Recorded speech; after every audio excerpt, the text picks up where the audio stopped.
The goal of the mission, 1,000 Days for the Planet, is to document the beauty and fragility of biodiversity on Earth. But we also realize that life in the oceans is truly threatened. Oceans cover more than 70% of the Earth's surface, and their volume is about 300 times more than land-based environments. So the oceans play a vital role in the balance of life on this planet. Life abounds in the Big Blue in a variety of shapes and colors, ranging from microscopic creatures to the last giants of the world. Unfortunately, our limitless exploitation of the oceans and our savage history with certain resources tell a sad tale. After nearly wiping out whale populations, we have developed ever more sophisticated fishing techniques, which have exerted an unsustainable pressure on ocean resources. Today, it is estimated that 87% of the oceans are overexploited or exploited to their very limits by the fishing industry. Large ocean predators have been especially affected by our insatiable appetite for resources of the sea. It is estimated that 90% of large fish have disappeared in recent decades. Despite their threatened status, the fishing industry still harvests about 65 million sharks each year. Sharks were long considered an accidental catch or bycatch on longliners, fishing boats that release kilometers and kilometers of fishing line into the sea, aimed primarily at catching large fish.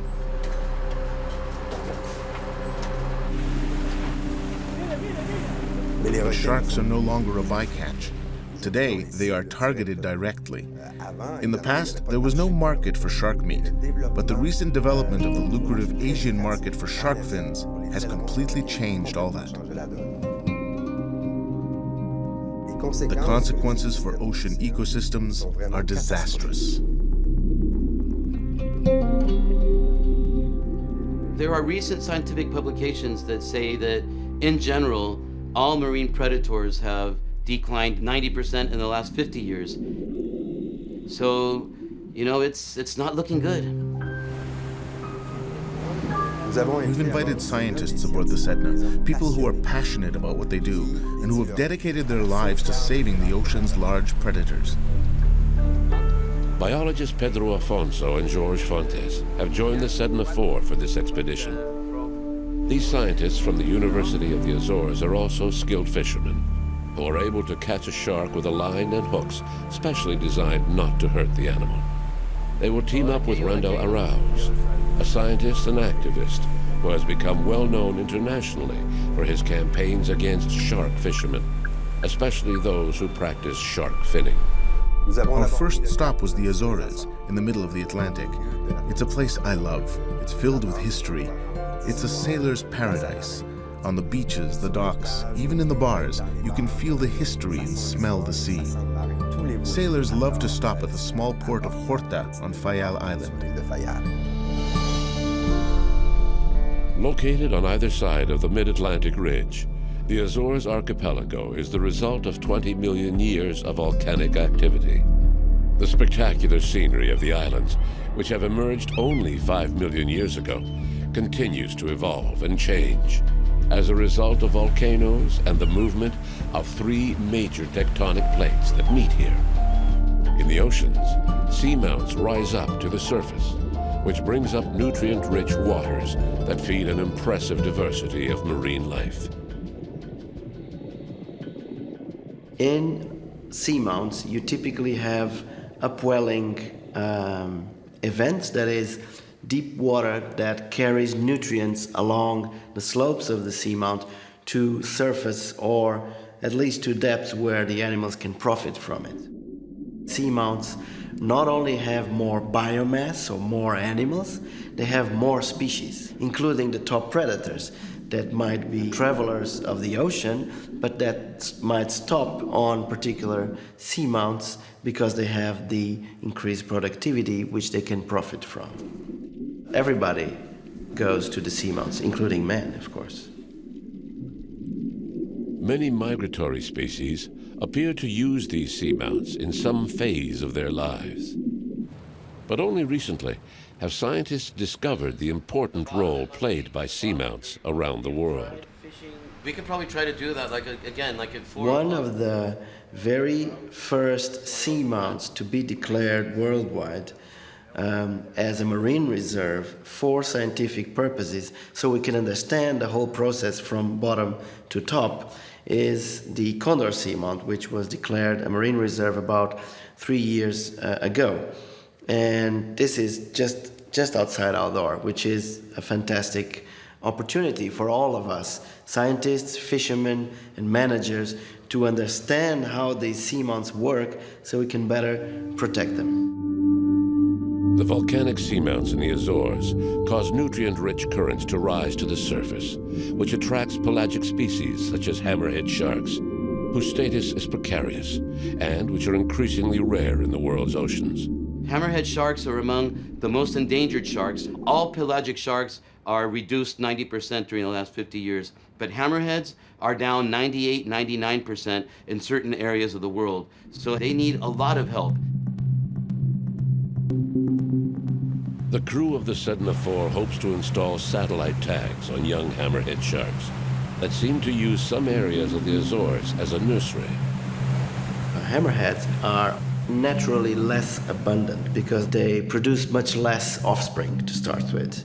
Secondly, they actually make what we call some kind of parental care to their offspring, in the sense that they move to very specific habitats where females think that their pups are going to have increased chances of survival during their first months and years. So the nurseries of hammerheads are typically located in these very coastal areas, shallow inlets, mangroves in the tropics. In the particular case of this hammerhead species, the smooth hammerhead, we think that oceanic islands such as the Azores might play a crucial role as nursery habitats for the North Atlantic population of this species. In places like the Azores, there has been no historical fishing pressure on hammerhead populations locally, and this continues to be the case, fortunately. However, the adults which live an oceanic lifestyle are also attracted to the longlines, the industrial longline, in open water, and they are indeed a bycatch, a typical bycatch of this fishery.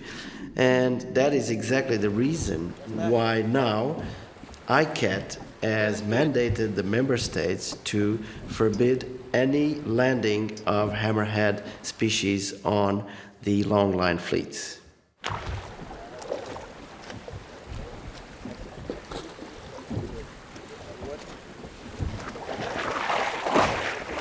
There is an era of research on marine ecology and behavior before the advent of electronic tagging, and another one after the advent of electronic tagging.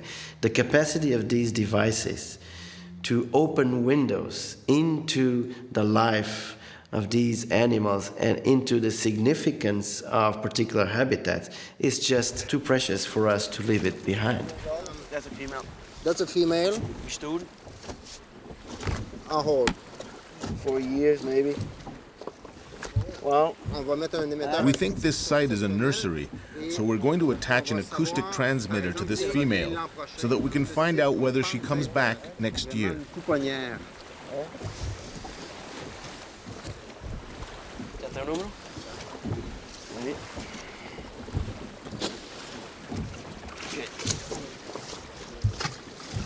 so these guys, they heal really fast, these kind of wounds. Yeah. Not having this. We've attached the acoustic transmitter. We're going to move forward to oxygenate the shark, and then we'll attach the satellite transmitter.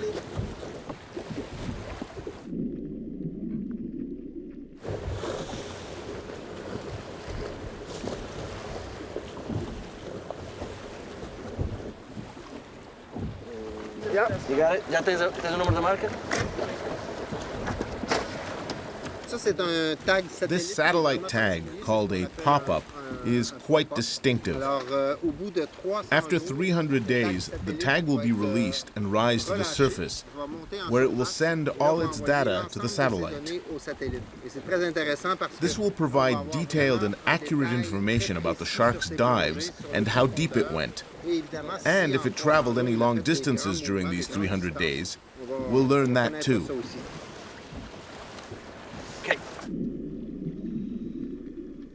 Okay, whenever you want. 1, 2, Head first. 3.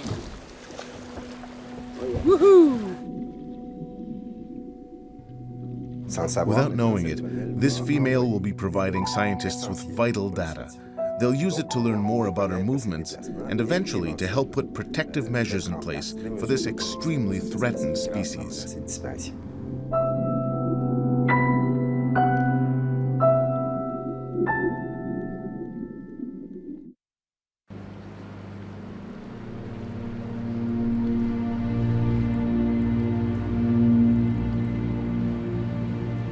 To study the ocean's great migrators, we must travel great distances. With the same team of biologists, we're headed for Coco Island off the Pacific coast of Costa Rica. Coco Island is a paradise for both biologists and divers who come here from around the world. The marine biodiversity here is exceptional, and it's known for its abundant shark population. The sharks of Cocos Island migrate between Cocos, Galapagos, and Malpelo, Colombia. So it's really a shared population. This is very important because, of course, we can protect the sharks in Cocos Island as much as we want, but then they're going to go to other islands and they must be protected there as well. And also, let's say all 3 countries get together and say, okay, we have to protect them more when they're on these 3 islands, but what about when they're migrating in between? So we need the information now on when are the times where the sharks are migrating so that we can design, of course, the corridors.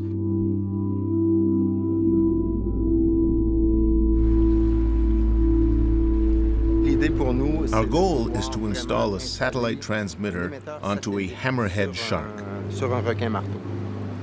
If we're successful, we'll gain a much better understanding of where these sharks go, and we'll be able to suggest protection measures. It's very urgent that we gather accurate data on the sharks' migration routes so that we can adopt effective conservation measures. Catching a hammerhead shark will not be easy. They are very cunning animals, and there are fewer and fewer around Coco Island. And because there are many different kinds of sharks, our bait may attract other species. But it's very important that we get a satellite transmitter onto a shark to better understand how they move around in this area of the Pacific. There are many illegal fishermen around here, and we must put conservation measures into place quickly. Fortunately, the government of Costa Rica recently increased the protection around Cocos.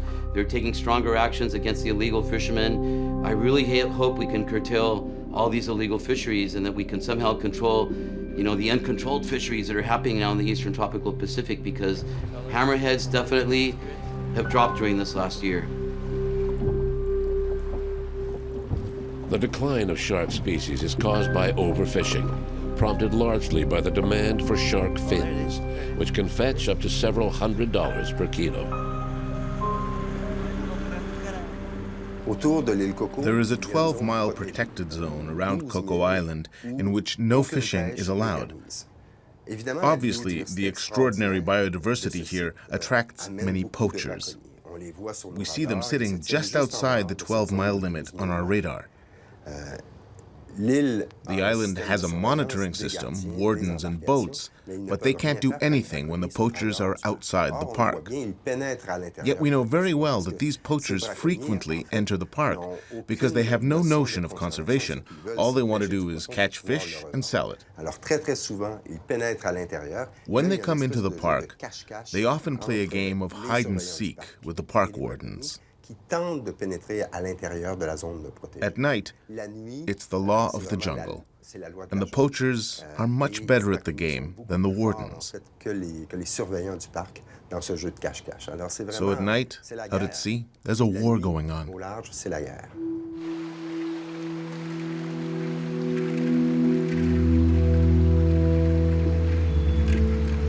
On the island, the evidence of poaching is striking. You see it everywhere. For example, this bridge across a small river was made from fishing buoys seized by park wardens. The director of Cocos Island National Park agreed to talk to us about this serious situation. This is where we store all the fishing gear. We can see here a number of different kinds of buoys. Do you see how many of them are painted? They do this to make them almost invisible and difficult for us to spot.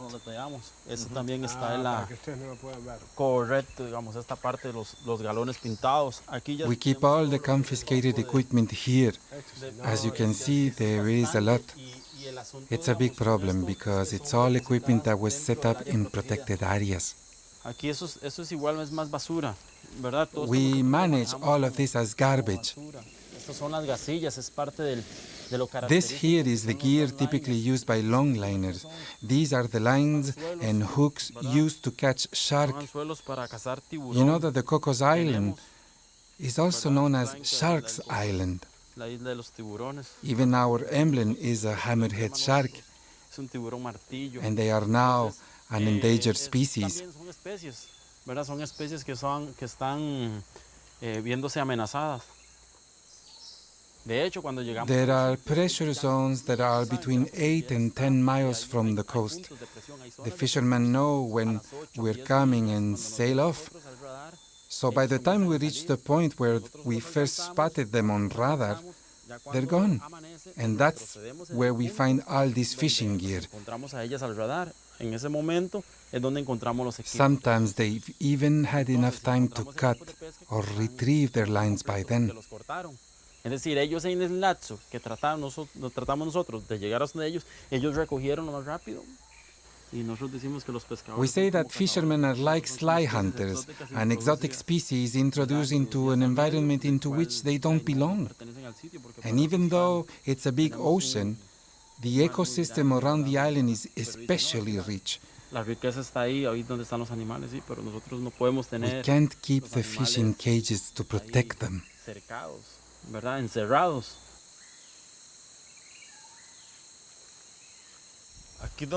This is where we keep the buoys we retrieve. Las boyas pelican, ¿verdad? Las boyas pelican prácticamente. Most of them come from Taiwan, and they paint them so they can sneak past the patrols. ¿Verdad? Si usted ve una boya, nosotros decimos que boya china, pero en realidad es procedente de Taiwán. Look at the difference. This is one that hasn't been painted, and this is one that has. With the painted ones especially, we can clearly see the intention behind them, to harm the protected area by fishing shark and tuna.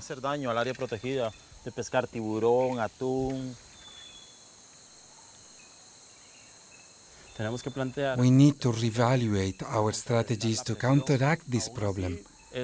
We're not here just to patrol and protect. We need to take it further and work on reforming our fisheries and navigation laws. Necesitamos una ley de navegación y es un lugar con mucha vida marina. This is a magnificent place with a wealth of marine life worth protecting. That is the least we can do with what we have. We must quickly develop new protection measures here in the island and at a national level to protect the resources.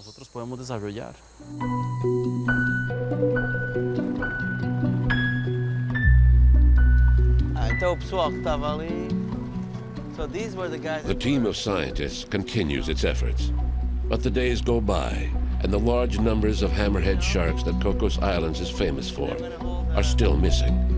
The team decides to change the protocol. At this point, any species will do. The scientists must absolutely catch a shark for their research. Unfortunately, I'm not seeing the same number of hammerhead sharks. I used to see hundreds at the different stations in Manuelita, at Dirty Rock, in Alcion. And about 3 trips ago, last year in September, we came, and there were hardly any sharks, but the water was very warm. And everybody said, well, it's El Nino, the water's warm. The sharks will come back as soon as it gets cold. And okay. But yeah, the water's a lot colder now, and they're not coming back. There was a place like this in Mexico, the Gulf of Cortez, and they had hammerheads just like here, and they wiped them out in the 90s. You know, they can be wiped out. The scientists have tried everything. They spread blood in the water to attract sharks, use baited buoys, anything to catch a shark.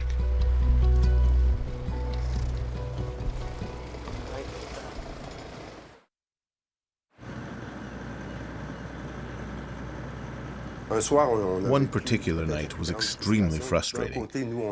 We were trying to catch a shark for science, and yet on our radar we saw poachers coming into the park and setting their lines. And they probably had a better chance of catching a shark than we did. There was nothing we could do except alert the wardens. They said they would try to stop them, but we knew very well that their chances of catching the poachers were slim. So we have a boat. You see the boat there? At what distance? 12 miles. It's about 12 miles away. It's about 12 miles away. It's leaving the Coco Island National Park limits. Are you heading right out to look for them? Yes, we're going straight there. Earlier, this boat came within 3 miles of ours. Clearly, it was completely inside the park boundary, so the fishing equipment could be just about anywhere. What they do is cast their lines, then leave the park limits. What they do is cast their lines and then leave the park limits. They'll remain outside at the 12-mile limit, where they cannot be caught. An important point to explain in all of this is that if we reach them, we will most likely find fishing gear. But unless it's connected to the boat, we cannot prove that it belongs to them. The fishermen see us patrolling because they have radars like ours. And as soon as we start off towards them, they move further away. And so we can retrieve and confiscate the equipment. But unless the boat is right there, there is no way to prove anything. So,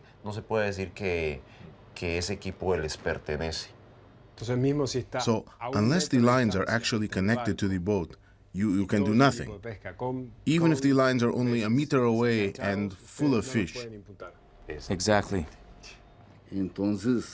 For example, we can accuse them of illegal fishing, and 2 or 3 years later, the case will end up in court. But when the judge asked the park ranger if he saw that the lines were connected to the boat, if the answer is no, and the captain denies that the lines were his, then the case is dropped.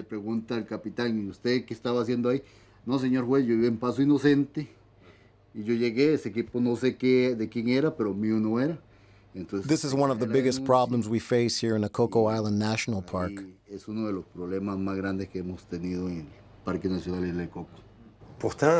We know what the problem is. We just need to change the law so that every fishing buoy is identified with a boat number.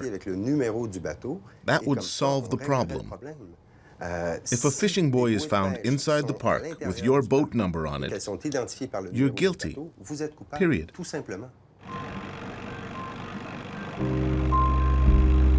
Along the coast, measures to protect berthing areas are not much better. The team joins another group of scientists in Golfito Bay, in Costa Rica.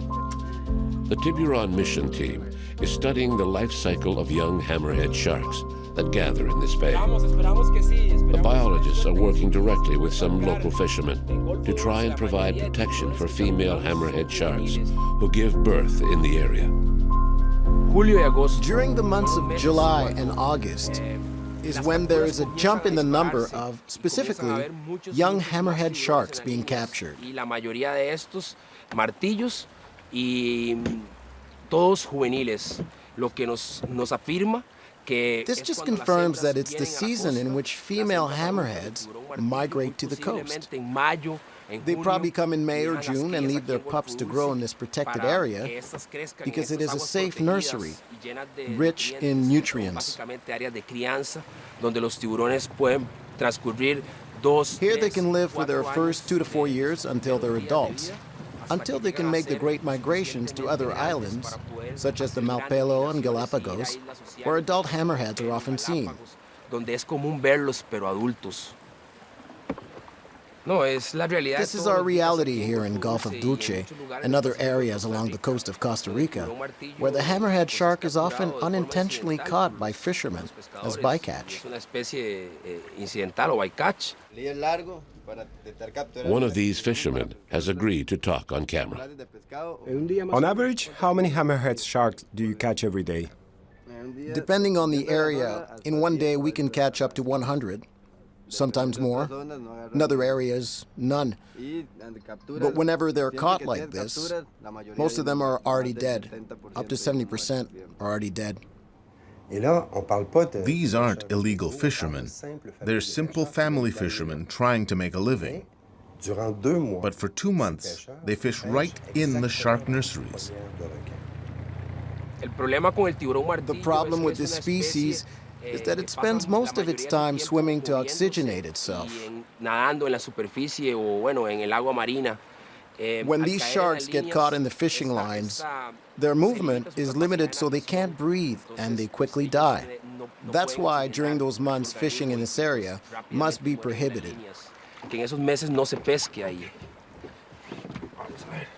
63, 48, Macho. male. Es un recién nacido. It's a newborn. Todavía tiene It la still has the apertura opening from the umbilical cord.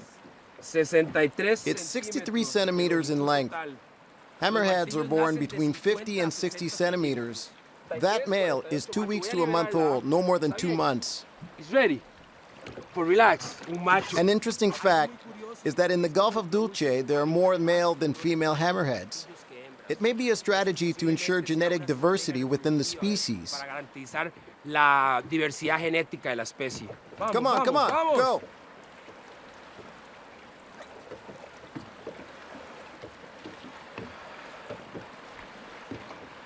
Está golpeada. He's stunned, but he'll recover.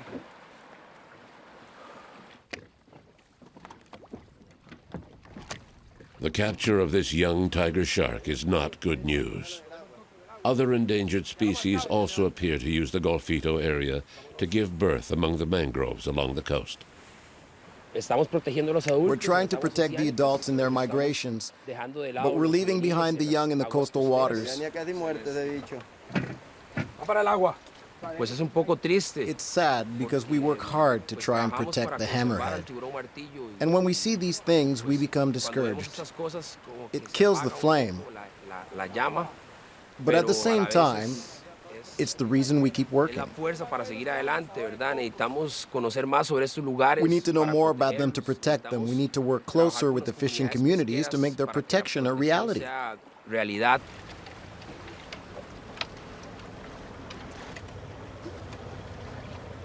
In Puerto Jiménez, there aren't many traditional fishermen, only around 20 to 30 families whose livelihood depend directly on traditional fishing. There are a lot of options in the area. There's a lot of tourism. There are even many other marine species during these months, like whales and dolphins. And these can provide some alternatives, like tourism.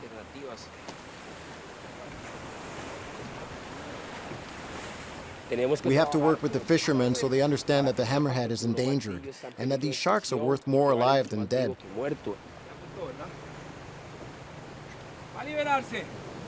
You're free!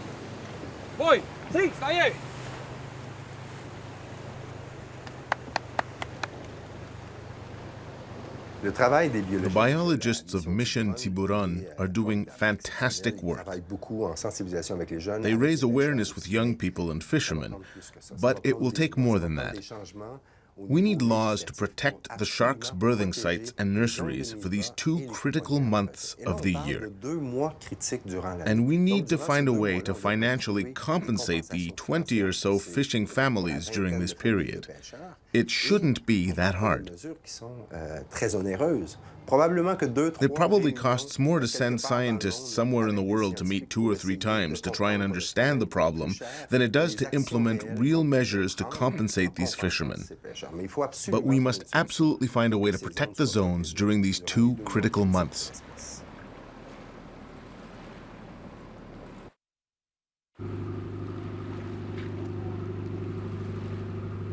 The conservation problems in our oceans are caused mainly by overfishing.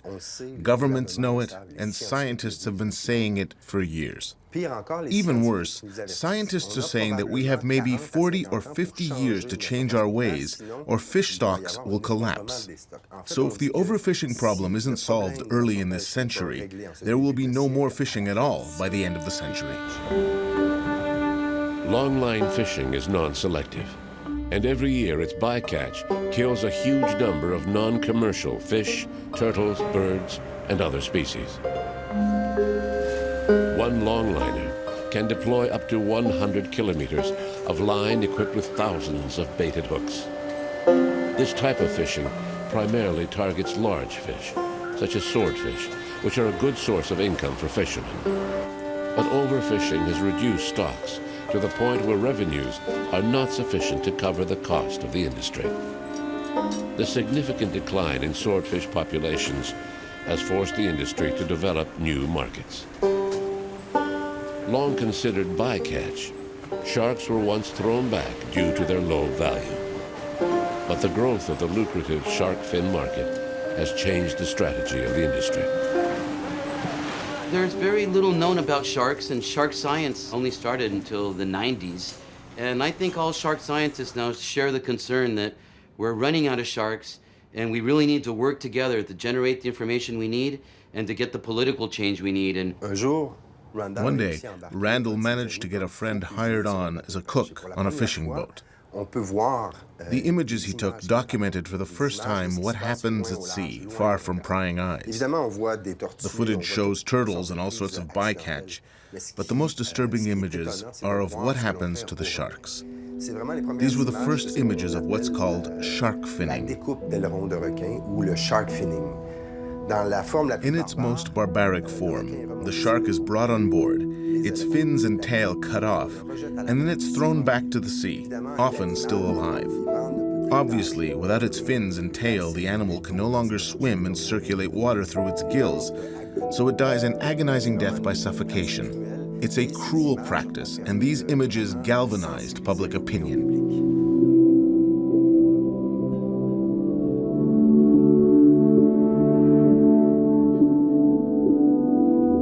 First of all, it's a cruel, painful death for these magnificent animals. From a more technical point of view, it's unsustainable. They're wiping out marine biodiversity so that a culture on the other side of the world can have their shark fin soup.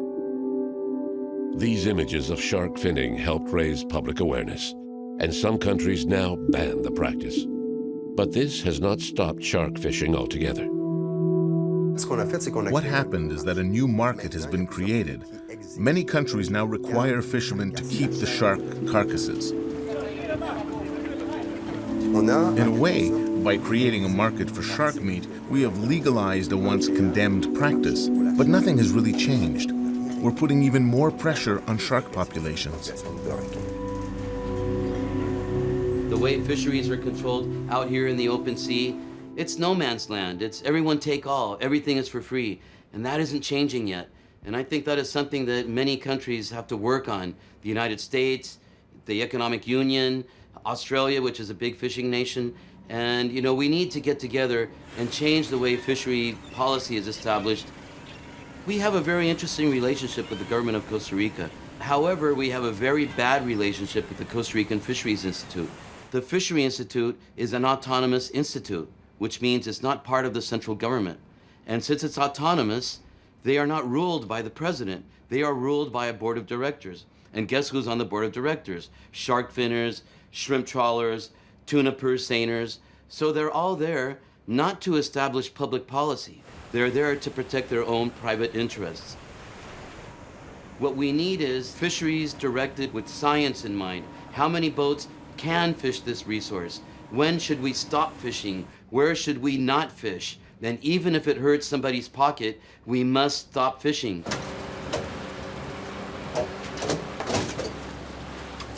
The fishing fleets have grown in the past decades dependent on subsidies from governments. That is, the real cost involved in sending a fishing vessel out there with all the costs in fuel, in gear, in paying the crewmen, etc., is just not overturned by the real profit that the catch is going to make in the market. And the only reason why that fleet or that particular vessel is doing its everyday fishing is because it gets subsidies from all of us taxpayers to lower the cost of those items. If we would be to take all the subsidies to the fishing fleets all over the world, and in particular in developed countries, most of those fleets would stop the day after. By creating a new market for shark bait, the fishing industry is committed to using much of the resource. But at 63 euro cents per kilo, less than $1, some wonder whether this new market for shark bait is not simply a cover for continuing the lucrative trade in shark fins.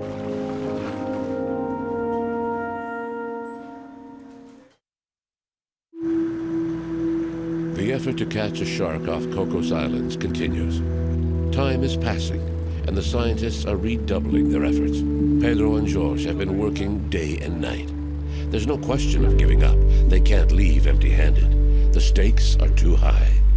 If we want to effectively protect and conserve these highly migratory species, we need to figure out where the critical habitats are located, whether they are for mating purposes, for spawning purposes, or for juvenile growth purposes.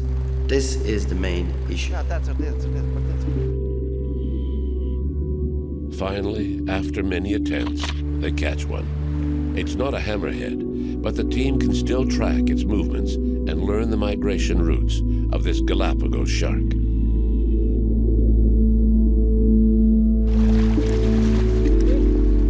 Vertebrates in general have this thing called the tonic immobility reflex, which basically is when you're turned upside down, you become numb. And they get really amenable to work with. And we think that they also get a decreased pain function. We do that to promote natural anesthesia.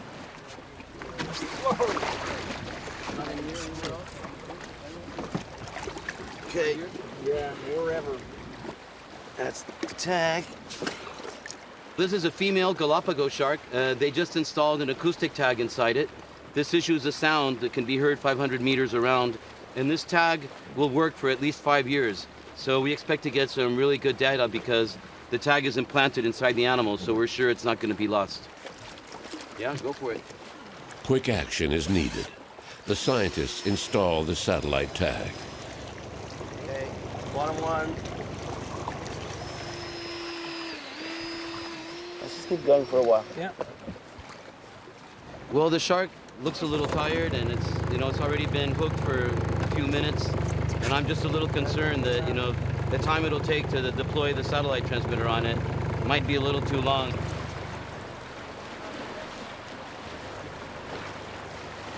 It is very invasive, but then at the same time, the information you get out of a single animal is so valuable compared to using other type of tags. But on the other hand, it's very invasive, and yeah, you have to act fast.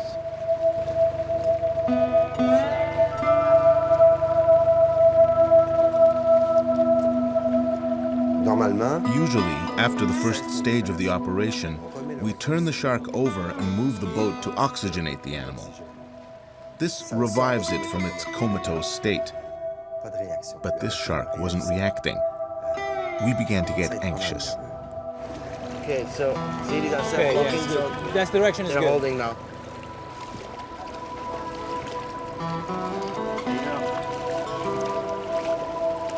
Yeah, and then you pull it in, yeah? You're the man. All right, the hook is off. See, we're learning. Okay, it's going. It's going.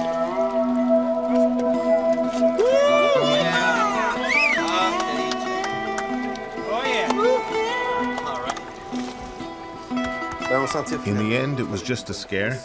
The female Galapagos shark regained her senses and swam off with the transmitter. So she will provide a lot of essential data for scientists. In the days that follow, divers managed to install acoustic transmitters on other shark species, including one of the few hammerhead sharks spotted around Cocos Island.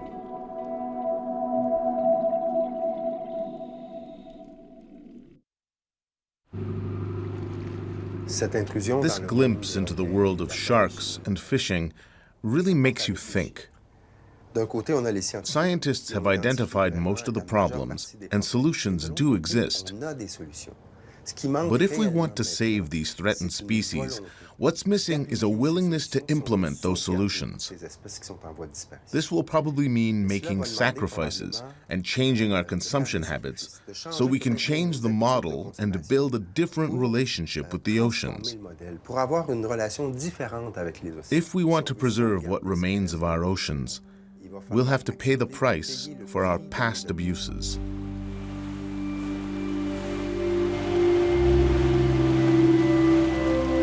I think there is no miracle solution to the biggest problem of all, which is how are we going to give food to everybody while wild fish are just going low and low in numbers. There is two main hopes in our capacity to solve that. One is aquaculture, but we also know that aquaculture has a lot of environmental and even social problems associated with it, and we need to solve those. And the other is obviously a more sustainable management of global fishing in the world. And that might take the exploitation of lower trophic chain resources, which can still give good protein to people and release a little bit our pressure on the top levels. So balanced harvesting is becoming a major hope in the fisheries science arena. We talk about sharks are going extinct, how important they are for the ecosystem, and we go to meetings and we go to conventions and we design strategies, and then we have meetings to see what went wrong with the strategy, and then another meeting to push the strategy again, and this time it is going to work, So all this talk and talk and talk, but no action. Apparently we don't have time. Scientists are saying we have another 40 or 50 years before it's all depleted. In our lifetime, we may see this big dramatic change, and let's hope we can stop it. We need everybody's help.